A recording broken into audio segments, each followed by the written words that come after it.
salve, meus gloriosos, minhas gloriosas, como é que estão todos vocês? Pessoal, caminhamos arduamente até chegar aqui. Tivemos um semestre complicadíssimo, né? Vocês sabem tudo que a gente passou. Essa pandemia, esse tal de coronavírus aí, que chegou aí para simplesmente botar de pernas pro ar a nossa vida, o nosso cotidiano. Só que, cara, quero parabenizar você que chegou até aqui. Não vou fazer isso agora, vou deixar para um último instante desse vídeo, o último instante da nossa aula, eu te parabenizar, falar algumas coisas legais aí para você e te agradecer, né? Mas saiba que se você está assistindo essa última aula, eu já estou muito grato. Você já merece tudo de bom, né? Parabéns. Isso aí é postura de um campeão, postura de um aprovado. Então, vamos comigo, vamos fazer a última aula que é gases e termodinâmica. Pessoal, gases vocês já devem ter visto, pelo menos em química, né? Quando a gente estuda gases aqui, tá? Eu quero lembrar que a gente vai estudar os gases, que são gases que a gente chama de gases ideais. O que são esses gases ideais? Tonho, quando a gente estuda gases reais, a gente vai estudar uns gases ideais, né? Cara, estudar gases reais, os gases que estão na natureza, é muito complexo. Pra você ter uma noção, né? Cara, eu sou formado em física na Universidade Federal de Santa Catarina. Cara, fiz especialização, eu tenho uma especialização. Eu hoje faço mestrado em física, né, na Universidade Federal de Santa Catarina, num programa do MN, né, PF, que é o Mestrado Nacional Profissional em Física, tudo bem? Ensino de Física, né? Na verdade, é um mestrado que é pela Sociedade Brasileira de Física, em junção com a Unicamp e várias universidades muito conceituadas do país. E galera, para você ter uma ideia, eu só fui estudar gases de maneira geral, assim, de maneira real, no mestrado. De tão complexo que ele é, numa disciplina que a gente chama de mecânica estatística. Pessoal, até então, eu só tinha estudado alguns modelos também idealizados. E nós vamos estudar um modelo idealizado de gás. Tá? O que são esses modelos idealizados? Primeiro de tudo, você tem que levar três coisas em consideração. Tá? Essas moléculas de gás que eu vou estar falando para vocês são moléculas que vão ser consideradas um ponto material. O que é um ponto material? É uma partícula. Ou seja, as dimensões delas são desprezíveis. Se a dimensão é desprezível, a massa também é desprezível ali, tá? A massa de cada molécula, não a massa total. A massa de cada molécula de gás é desprezível. Ou seja, elas são pontos materiais, né? São partículas. Segunda coisa que você tem que lembrar é que se essas moléculas de gás se chocarem, esse choque é um choque perfeitamente elástico. Lembra o que é esse choque perfeitamente elástico? O William lembrou para você lá em colisões. Um choque perfeitamente elástico é aquele choque no qual a energia cinética de antes, né, é igual à energia cinética de depois. Na verdade, a energia mecânica de antes é igual à energia mecânica de depois. É um sistema conservativo, bem como a quantidade de movimento de antes da colisão é igual à quantidade de movimento depois, né? Ou seja, além de ser um sistema conservativo, tá? Também é um sistema que a gente vai chamar de sistema isolado. É um sistema isolado e conservativo, tá? E como é um sistema isolado e conservativo, né, só vão atuar forças internas. Como assim forças internas?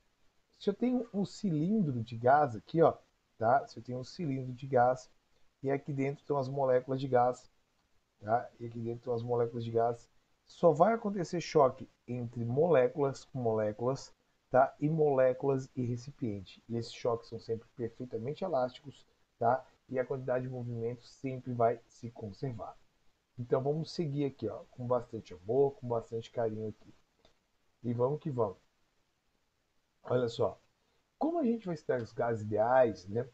Esses gases eles só vão ter três variáveis de estado. E quais são as três variáveis de estado de um gás? PVT. Eu só vou variar um gás em pressão, volume e temperatura. Pessoal, pressão de um gás é a pressão que as moléculas de gás fazem no recipiente. As moléculas de gás que batem no recipiente, então a gente vai ter uma pressão. É bom vocês lembrarem que 1 atm equivale a 10 na quinta pascal. Então, isso aí é uma variável de estado, pressão. Outra variável de estado é o volume.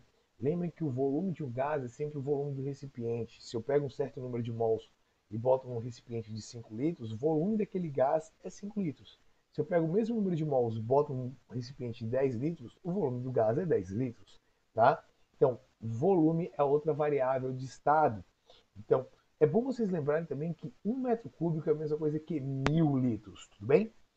Galera, e a outra variável de estado de um gás é temperatura, o que dá as três variáveis que é PVT. A temperatura é o grau de agitação daquelas moléculas. Lembrar que essa temperatura tem que sempre estar em Kelvin. Então, se aparecer em Celsius para vocês, vocês vão pegar a temperatura em Celsius e somar com 273 e passar isso para Kelvin, tudo bem?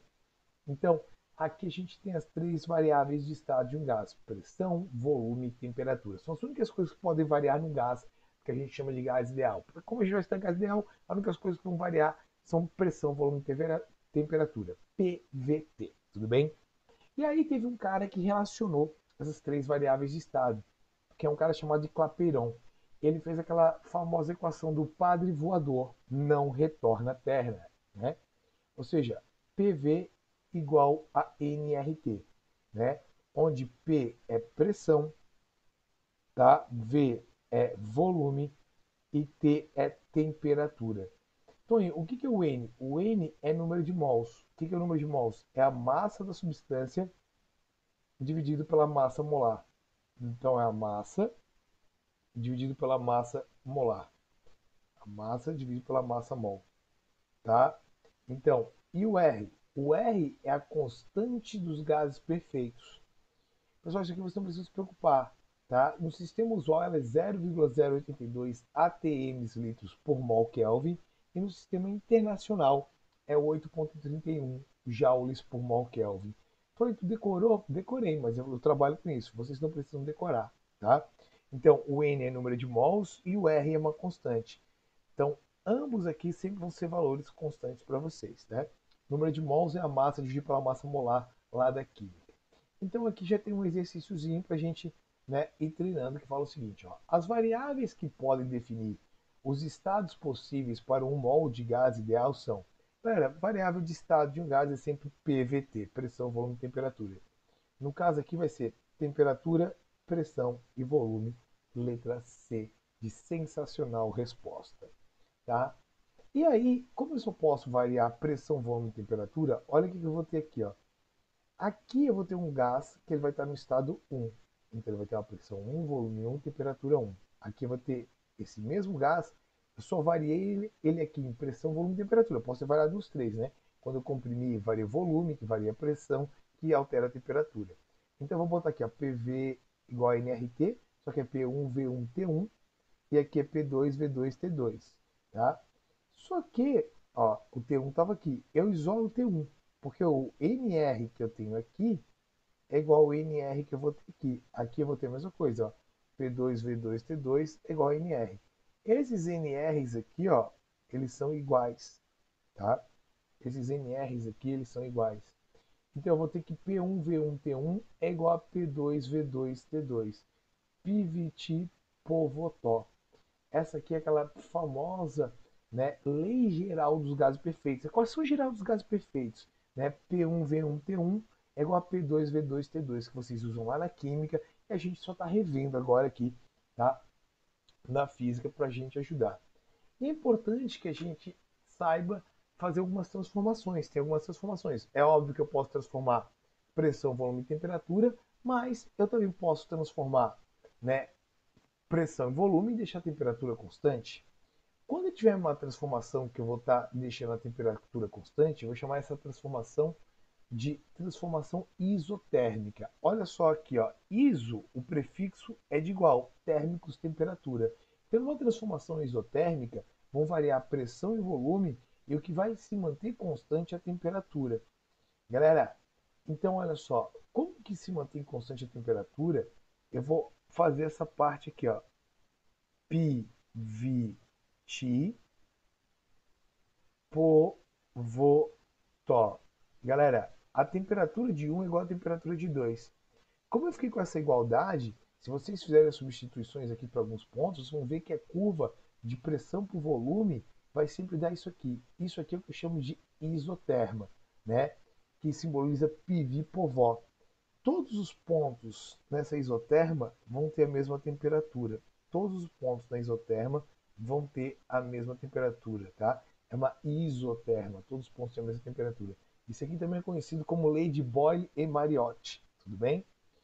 Nota que aqui é o gráfico de pressão por volume e eu fiz várias isotermas. A isoterma 1, 2 e 3. Quem tem maior temperatura é quem está mais afastado da origem. Então a temperatura 3 é a maior, que é a que está mais afastada da origem. Né? Então a temperatura 3 é a maior, que é a que está mais afastada da origem. Nesse gráfico que eu tenho aqui, ó, que é o gráfico de pressão por volume, tá? Eu tenho a isoterma padrão, só que eu posso ter um gráfico de pressão por temperatura, onde a temperatura é constante, será 10 Kelvin aqui, olha só, temperatura constante. 100 Kelvin, não sei, 1000 Kelvin. Ó, volume por temperatura aqui, ó, 500 Kelvin, constante aqui. Né? Então, por que eu não encosto isso aqui? Porque se eu encostar isso aqui, eu admito que a pressão é zero. Se a pressão é zero, não tem moléculas de gás. A mesma coisa aqui, ó. Se eu encosto isso aqui, eu admito que o volume é zero, daí não vai ter moléculas. A outra transformação é chamada de transformação isobárica. Báricos vem de pressão. Iso igual, né? Então vai ser uma transformação que eu vou manter constante a pressão. Então eu vou estar variando temperatura e volume e a pressão se mantém constante. Na minha equação do pi, vi, ti, po, vo, tó, olha quem é que vai dançar. Como a pressão é igual antes e depois, eu vou cortar as duas pressões. Então vai ficar só VT e Votó. Como fica V1T1 igual a V2T2, você nota que se você fizer algumas substituições, né, você vai ter uma reta assim. O nome dessa reta é isóbara. Todos esses pontos aqui, ó, sobre essa reta, vão ter exatamente a mesma pressão. Né? Se eu botar esse ponto aqui como 1, 2, 3 e assim por diante, a pressão de 1 é igual a pressão de 2, que é igual a pressão de 3. E vai seguindo, ó. E aí segue a relação, né? Viti Votó, ó, V1T1 igual a V2T2. Tonho, aqui tem umas variações de gráfico, ó. Pressão por volume, pressão constante sempre. Pressão por temperatura, pressão constante sempre. Volume por temperatura, que é o clássico, né? Que vem aqui, ó. Eu não encosto aqui também para não dizer que é volume é zero. Esse volume é zero eu não vou ter, obviamente, daí no caso, gás. Né? Então, se encostar lá também, se a temperatura em Kelvin fosse zero absoluto, né? Também teria esse problema, tudo bem? E vamos seguir para a última, que é chamada de isométrica. Então, essa aí também pode ser chamada de volumétrica? Pode. Pode ser chamada de isocórica? Pode. Então, pode ser chamada de isométrica, isovolumétrica ou isocórica. É conhecida como transformação de Charles e Kiyosaki. Tudo bem? Galera, aqui eu vou estar variando temperatura e pressão e o volume vai ficar constante, tá? Então, na relação matemática, eu vou ter isso aqui, ó, P1, V1, T1 é igual a P2, V2, T2. Nota que matematicamente, quem é que eu vou cortar? O V1 e o V2. Então fica de piviti povotó, fica só piti potó. Se você fizer as substituições, você vai ver que no gráfico de pressão por temperatura terás uma reta assim. O nome dessa reta é isócora. Todos os pontos dessa reta vão ter exatamente o mesmo volume, tá? Então, essa reta é chamada de isócora. Todos os pontos têm o mesmo volume. Ó, aqui tem outra transformação isocórica, volume constante. Pressão por volume, essa é normal, que mais acontece. Volume por temperatura, ó, essa aqui também é que mais acontece. Nota que eu não encosto aqui, né, para não dar o zero absoluto, tá? E aí a gente vai fazer um exercíciozinho que fala o seguinte, ó. Uma amostra de um gás passa por transformações isotérmicas, tá? Com base no gráfico a seguir, compare as temperaturas do ponto A, B e C. Galera, ele quer saber quem é a maior temperatura. Nesse caso aqui, ó, eu vou ter que a temperatura de A e de B são iguais. Então, vou botar assim, a temperatura de A é igual à temperatura de B, tá? Porém, a temperatura de A e a temperatura de B, eles são maiores que a temperatura de C, porque está mais afastado. Tudo bem? Se eu botasse aqui um D, a temperatura de C e D seriam iguais. Porém, a temperatura de D também seria menor que a temperatura de A. Se eu botasse um X aqui, ó, uma outra curva X aqui, essa teria uma temperatura maior que todas. É porque seria uma outra curva, né, chamada de isotérmica. Tudo bem? Então, ó, eu posso falar que nesses pontos aqui tem uma maior temperatura que esses pontos aqui, porque esses aqui estão mais próximos da origem. Tudo bem?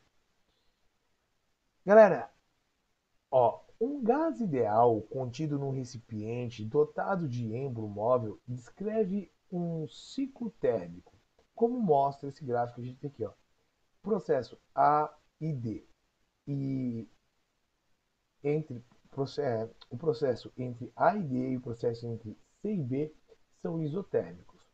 Com base no gráfico e sabendo que a temperatura de A é 200 Kelvin, tá? Determine os trechos do ciclo ABCDA onde o processo é isocórico e onde é isobárico. Pessoal, olha só, eu vou chegar aqui e vou simplesmente marcar primeiro onde é isocórico.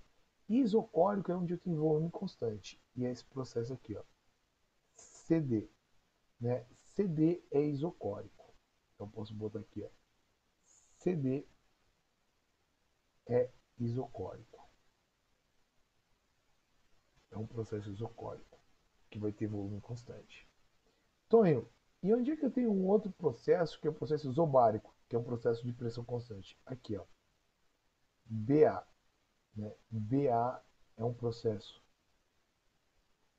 isobárico. E tá pronto isso daqui.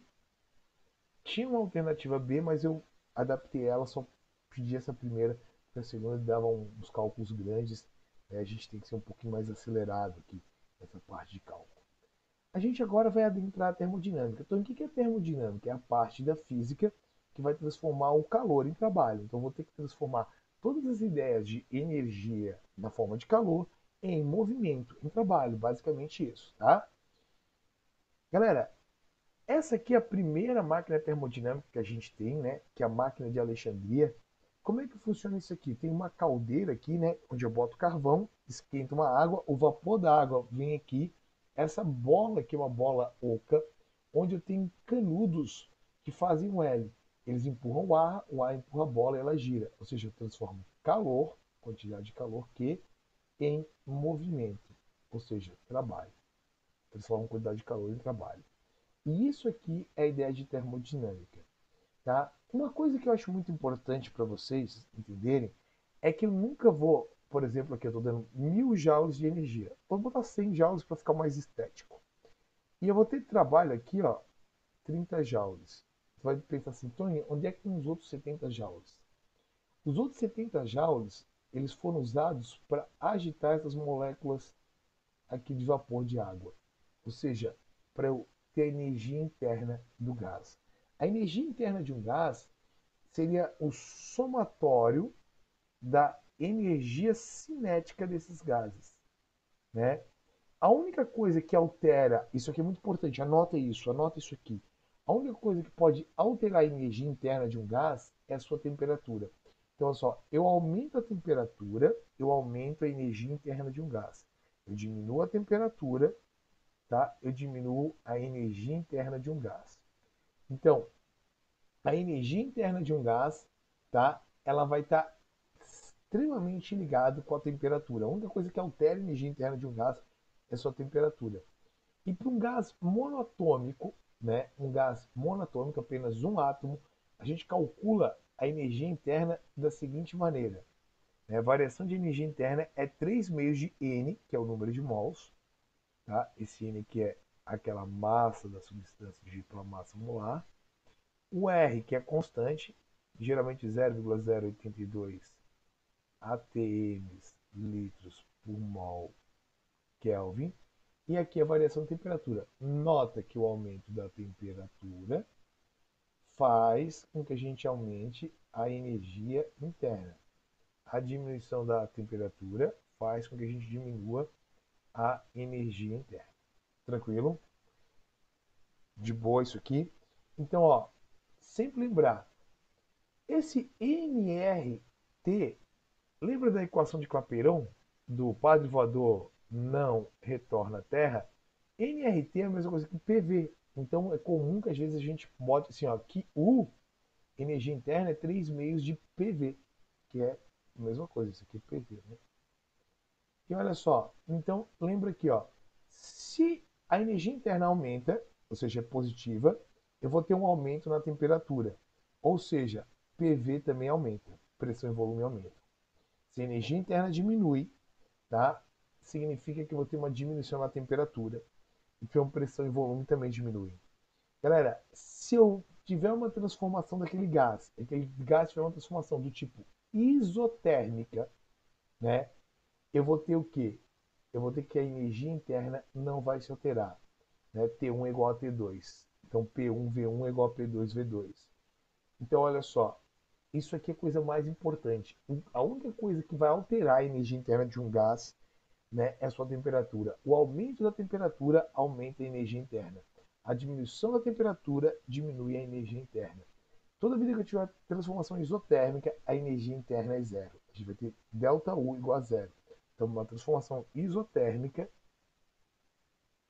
ó, a variação de energia interna, ΔU, é igual a zero. Tranquilo? E galera, como é que um gás realiza trabalho? Para realizar um trabalho, aquele vapor não tem que expandir. Então, ó, só vai existir trabalho para um gás quando ele variar o seu volume. Então, aqui, ó, eu botei um êmbolo aqui, aqui tem uma quantidade de gás. Como esse gás ele expandiu, né, há uma expansão, um aumento do volume, eu falo que esse gás realiza trabalho. Se o gás ele diminuiu o seu volume, eu falo que ele foi comprimido, esse gás ele recebe um trabalho do meio. Então, olha só, quando eu tenho uma expansão, eu tenho um trabalho positivo. O gás realiza trabalho. Quando eu tenho uma compressão, eu tenho um trabalho negativo. O gás recebe trabalho. Então, na expansão, o gás realiza trabalho sobre o meio, né? Ou seja, ele cresce para o meio. Na compressão, o meio é que faz um trabalho sobre o gás, comprimindo, né? Então, na compressão, o gás recebe um trabalho do meio. E na transformação isométrica, o que é uma transformação isométrica? É aquela que o volume é constante. Nota que só vai existir trabalho se tiver variação de volume, né? Então, se o volume é constante, eu posso garantir para vocês que o trabalho é igual a zero. Se eu não tiver variação de volume, ó, aqui o volume do início é igual ao volume do final, né? O trabalho é igual a zero. Então, na transformação isométrica, né? Ou isocórica, ou isovolumétrica, né? Não há realização de trabalho. O trabalho é igual a zero. Então, a gente só vai ter trabalho de um gás. Na termodinâmica só existe trabalho se o gás aumentar o seu volume, né? Só vai existir trabalho se o gás variar o seu volume. Tudo bem? Tranquilo isso aqui? Então tá bom, ó. Então, ó, trabalho termodinâmico. Como que a gente vai calcular esse trabalho termodinâmico? Esquentei lá o gás, aumentei a energia interna, consequentemente eu posso expandir ele, né? Na hora que eu expandir ele, o que que acontece? Lembra lá da parte de mecânica do William, que trabalho é força, vezes deslocamento, vezes conceito de θ, trabalho é foda, bom mesmo na coçar? Eu posso reescrever essa força de uma outra maneira. Eu vou pegar essa força e vou escrever ela assim, ó. Pressão é igual a força sobre área. Pressão é força sobre área. Então, eu vou isolar a força aqui como sendo pressão vezes área. Então, eu vou botar aqui, ó. No lugar de força, eu vou botar pressão vezes área. Esse deslocamento aqui, ó, não é a altura que sobe. Essa área que tem aqui não é a área do êmbolo. Então, olha só. Quando eu tenho essa área vezes a altura, eu tenho volume. Então, para calcular o trabalho para uma transformação isobárica, que aqui a gente não está variando a pressão, eu posso falar que o trabalho é pressão vezes a variação do volume, só para transformações isobáricas. Então, enquanto a transformação não for isobárica, ou seja, quando a pressão estiver variando, aí é só pela área de um gráfico. Então, vamos retomar. Se o volume aumenta, né, o trabalho ele é positivo, o sistema realiza trabalho. Se o volume diminui, o trabalho é negativo, o meio realiza trabalho. Se o volume ele não varia, né, a gente tem uma transformação isocórica, o trabalho é igual a zero. Como que calcula trabalho para uma pressão constante? Trabalho é pressão vezes a variação de volume, que só vai importar a variação de volume aqui então, né? Então olha só, trabalho é foda somente para quando a força for constante, né? Aquela ideia lá que eu tinha. E para pressão constante, trabalho é pressão vezes a variação de volume. Se caso eu tenho aqui, ó, um gráfico de pressão por volume. Se eu calcular essa área, eu vou ter sempre o trabalho. Gráfico de pressão, né? Ó, só o trabalho ele pode ser simbolizado por essa letra grega que é o tal também, tá? Eu boto o W de work. Ele pode ser simbolizado pelo tal de trabalho. Então, ó, nota que o trabalho é numericamente igual à área. Sempre. Eu vou calcular isso para gráfico de pressão por volume. Então, o trabalho aqui, ó, pressão é constante. Pressão vezes ΔV, variação de volume. Tonho, e se caso a gente esteja com uma pressão variando, ó, aumentei, constante, variei, é diminuir.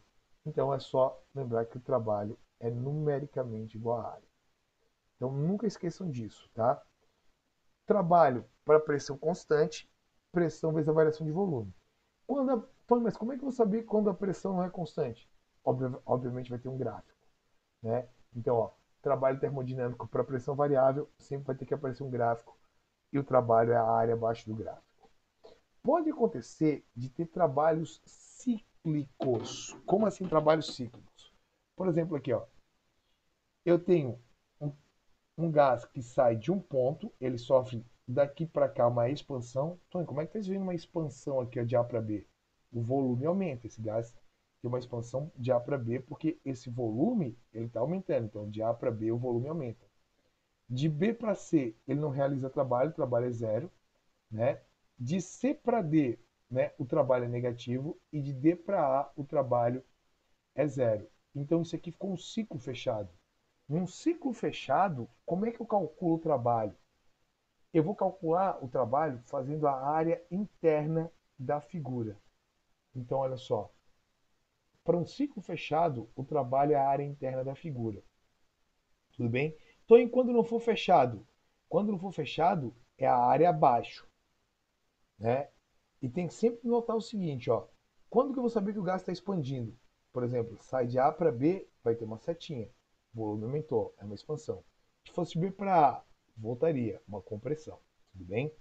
Nesse caso aqui, ó, o trabalho é cíclico, né? Ele sai de um ponto e volta para o mesmo ponto, eu calculo a área dentro. Se o trabalho tiver no sentido horário, esse trabalho ele é um trabalho positivo. Se o ciclo tiver no sentido horário, um trabalho positivo. Por que é um trabalho positivo? Quer ver? Ó? AB, né, é positivo.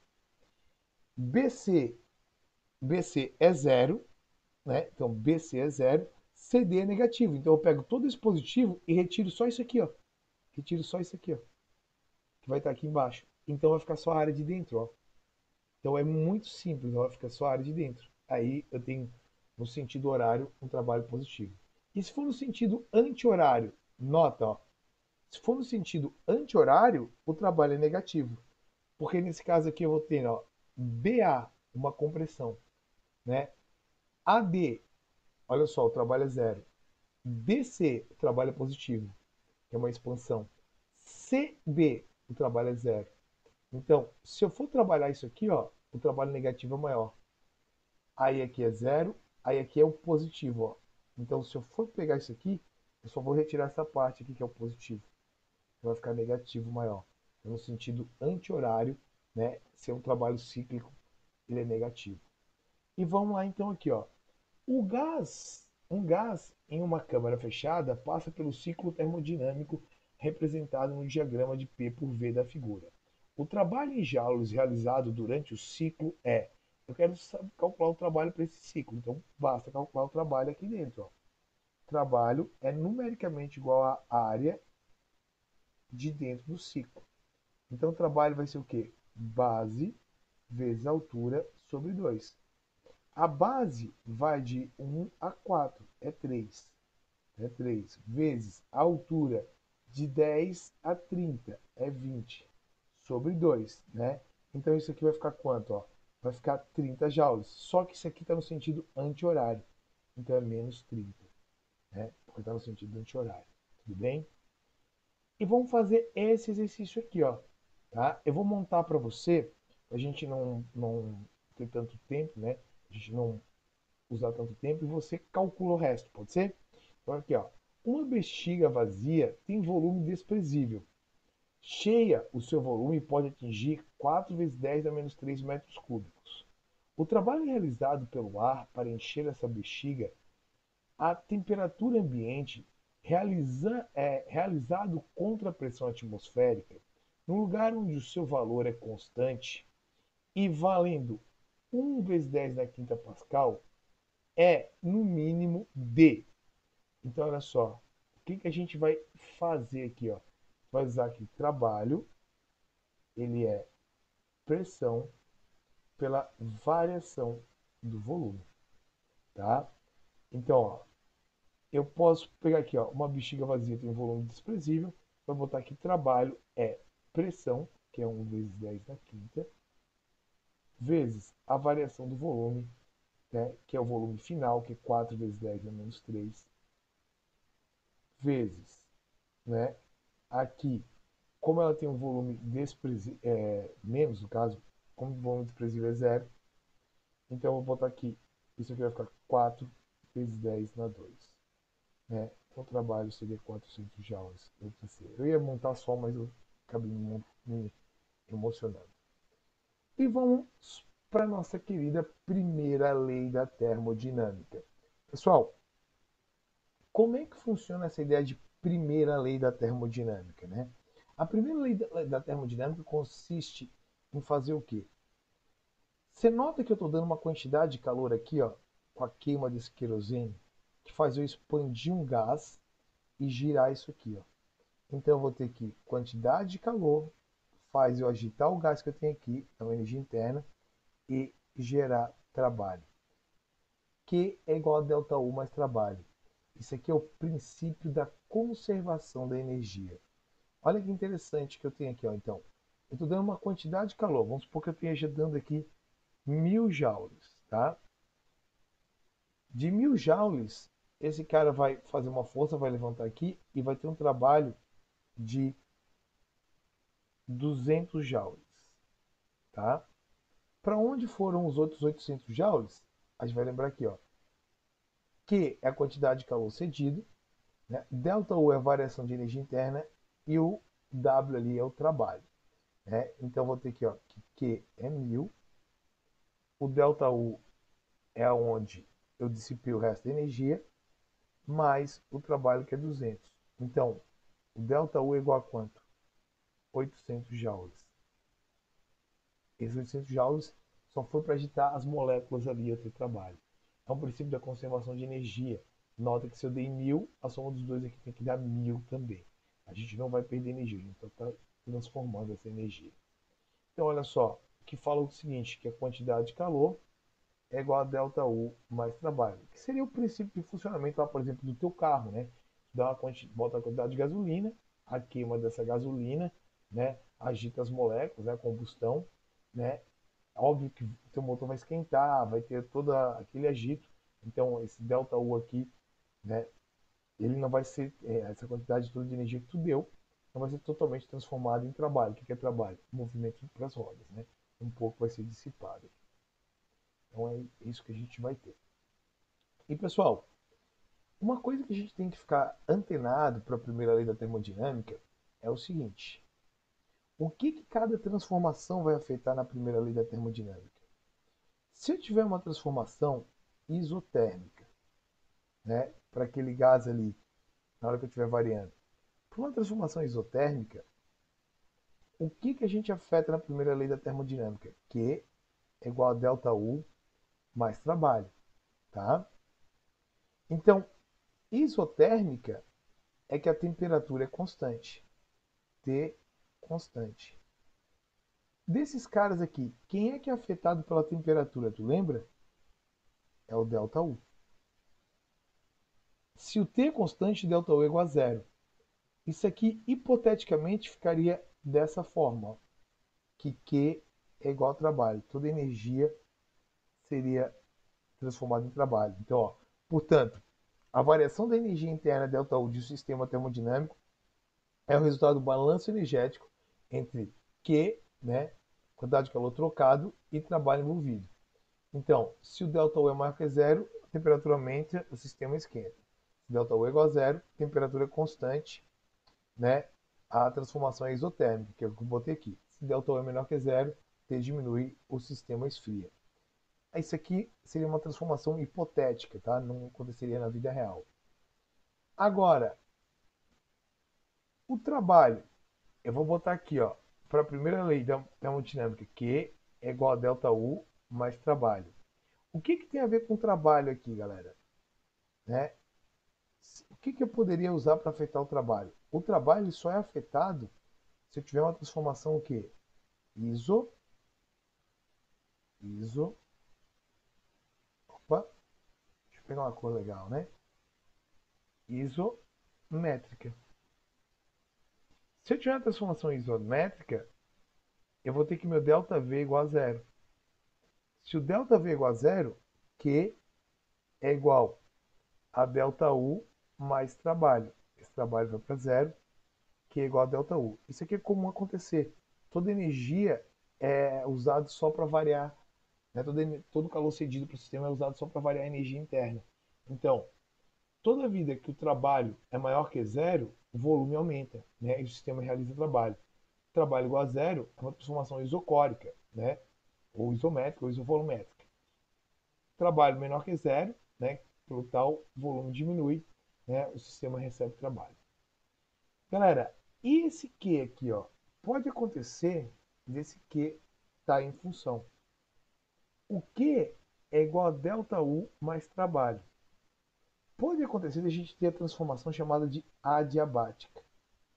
Galera, se a transformação ela é adiabática, isso é muito importante para vocês. É a que mais cai nos vestibulares. Eu posso dizer que é basicamente a única. A adiabática é uma transformação rápida.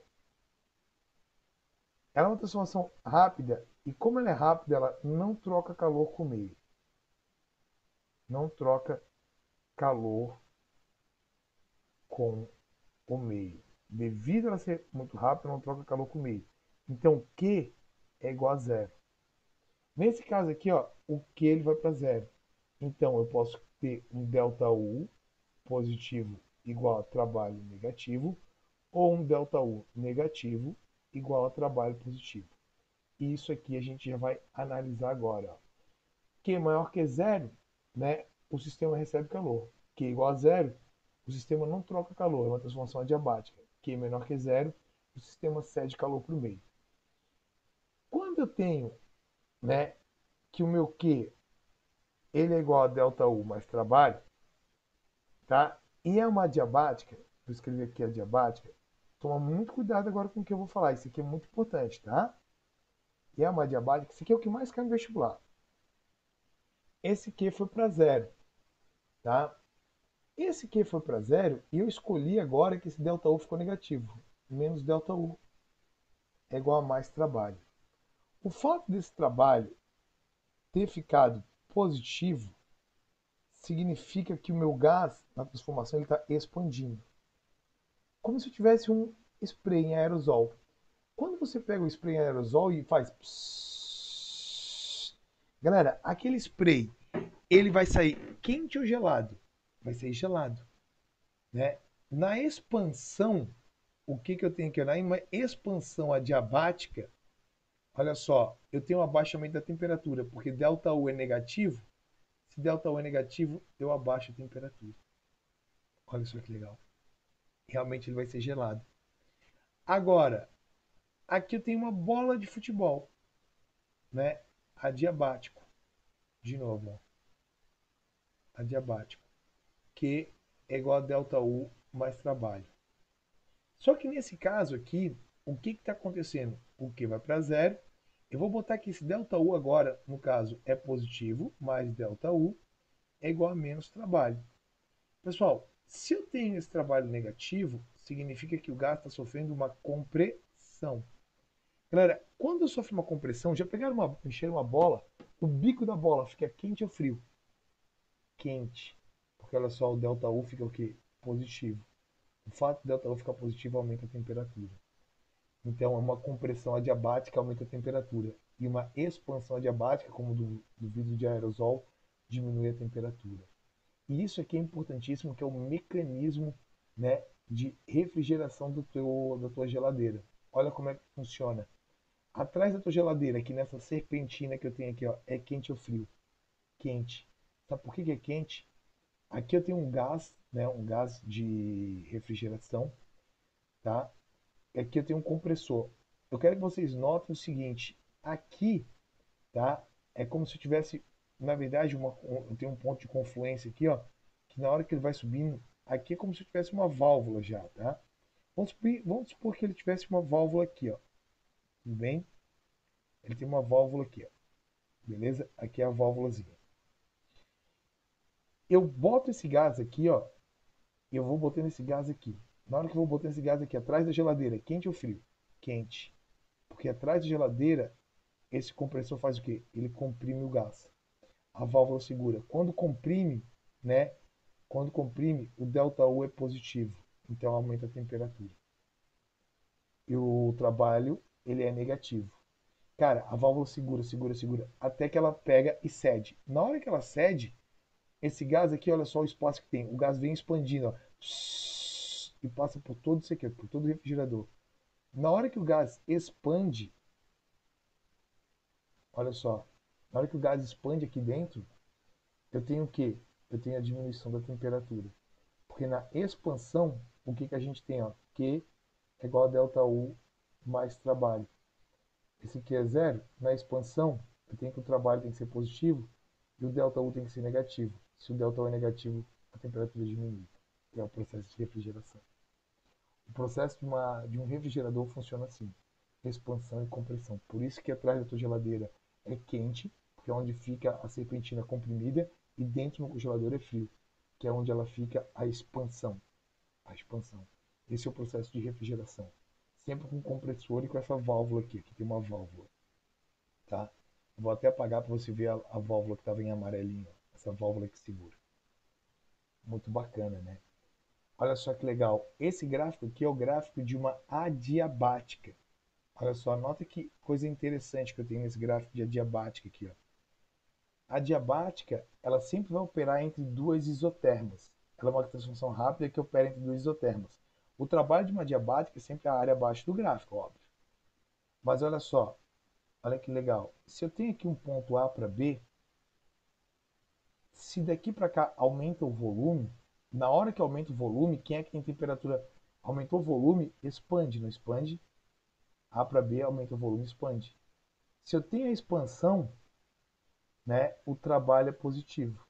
Se o trabalho é positivo, o ΔU tem que ser negativo. Olha só como diminui a temperatura, isoterma 2. Né? Porque T2 tem que ser menor que T1, porque está mais próximo, diminui a temperatura. Esse gráfico é o gráfico de uma isoterma. Beleza, galera? Então, aqui tem todo o resumozinho que eu posso ter te dado ali, ó, de tudo que eu te expliquei. Isso aqui é só um resumozinho do que eu te expliquei ali. Beleza? Galera, e a gente chega na segunda lei da termodinâmica. O que que fala a segunda lei da termodinâmica? É muito simples. Nenhuma máquina térmica pode operar com 100% de rendimento. Ou seja, né, é impossível dar 100 joules de energia para uma máquina térmica e ter 100 joules de trabalho. É impossível ter 100% de rendimento.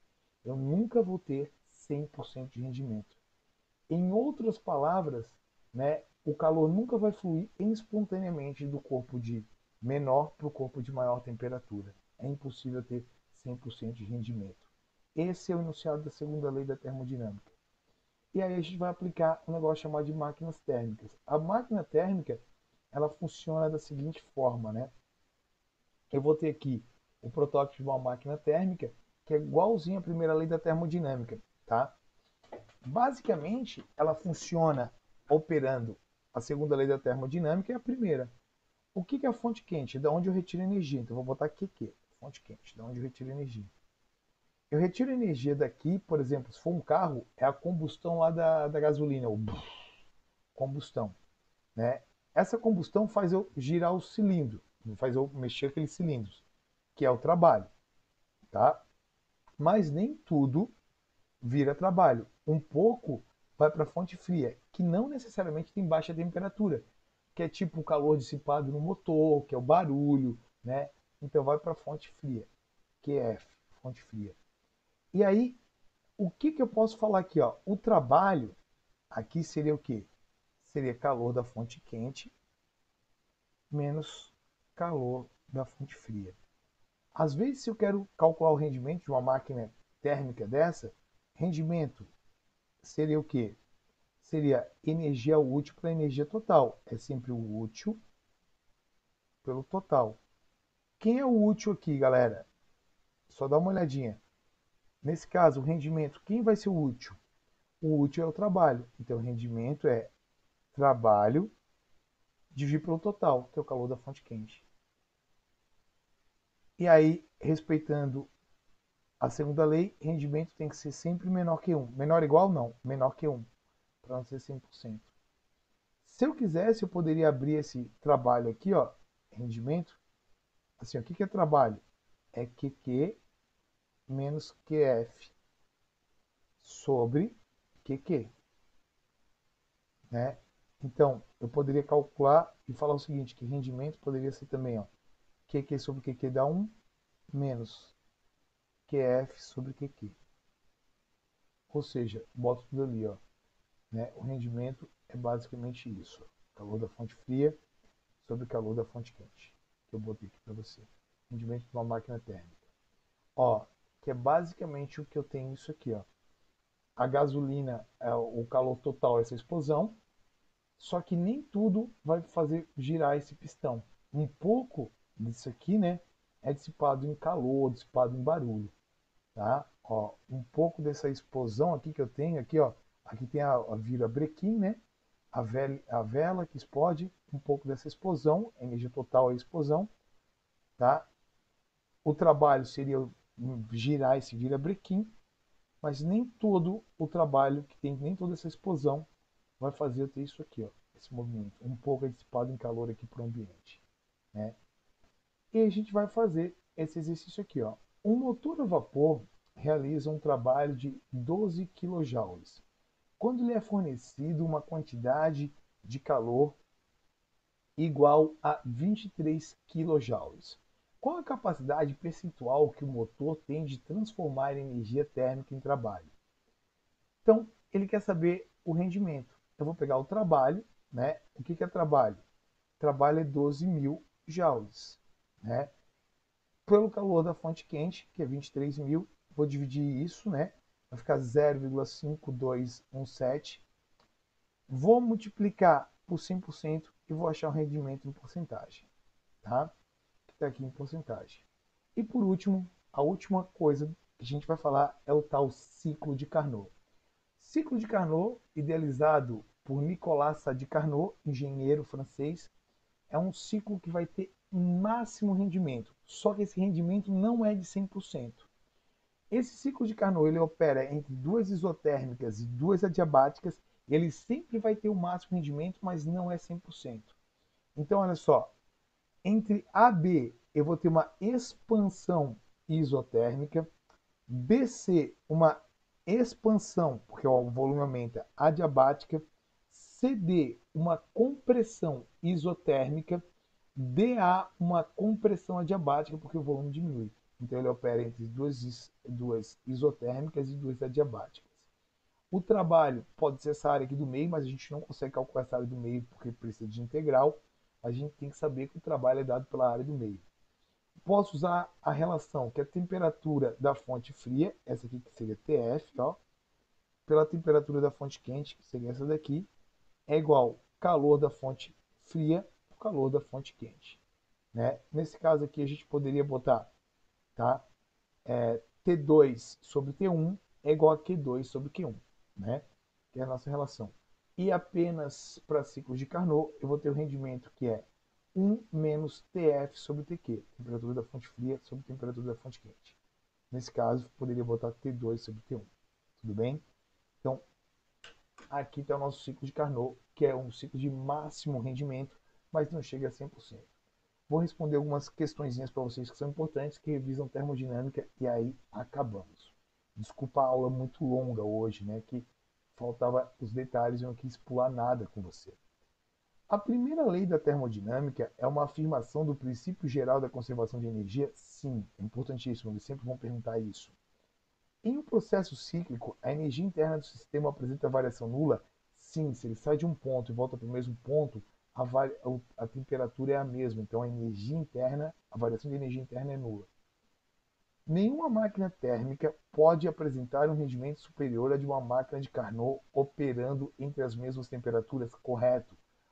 O ciclo de Carnot é o de máximo rendimento, mas não é 100%, porque ele não viola a segunda lei da termodinâmica. Tá? Supondo que a máquina térmica proposta opere em um ciclo de Carnot. Teremos um rendimento de 100%? Não, pois o ciclo de Carnot corresponde a uma máquina térmica ideal? Mentira. Ela vou ter o máximo rendimento sempre, mas não é de 100%. Tá? Eu vou ter o máximo rendimento, que pode ser calculado 1 menos TF sobre TQ. É o máximo rendimento, mas esse rendimento não é de 100%. Tudo bem? O ciclo de Carnot consiste em duas transformações adiabáticas alternadas com duas transformações isotérmicas. Perfeito. E pessoal, vai ter uma listinha no teu estudos. Muito obrigado pelo semestre. Desculpa qualquer coisa. Eu juro que a gente está aqui para o que der e vier. Você não está sozinho. Se você tiver alguma dúvida, galera, entre, venha no plantão, converse comigo. Cara, pô, manda e-mail. Eu deixo meu e-mail aqui para você. Se você tiver qualquer dúvida, manda alguma coisa, ó, professor Tony, tá? Arroba, opa, eu não sei o meu e-mail, gente, eu errei ali. É professor Tony, arroba hotmail.com, hotmail.com.